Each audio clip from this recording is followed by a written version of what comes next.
Guys দেখো দোকানে যাওয়ার জন্য রেডি হয়ে গেছি। আর এই চুড়িদারের কাপড়টা কালকে কেটে এনেছিলাম 2 মিটার।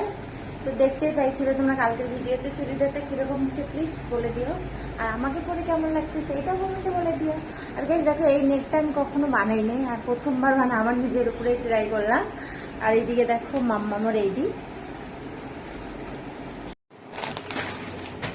এইদিকে মাম্মামের জন্য খাবার নিচ্ছি, হলো চিপস আজকে আর অর্ডার মতো মিন্ডা। আর কিছু নেবো না, পাশের দোকান থেকে ওইখান থেকে মাম্মামকে জুস টুস কিনে দিই সব কিছু। কিরে তোর ব্যাগ নে, ব্যাগটা খেয়ে নেবে তোর শুনি।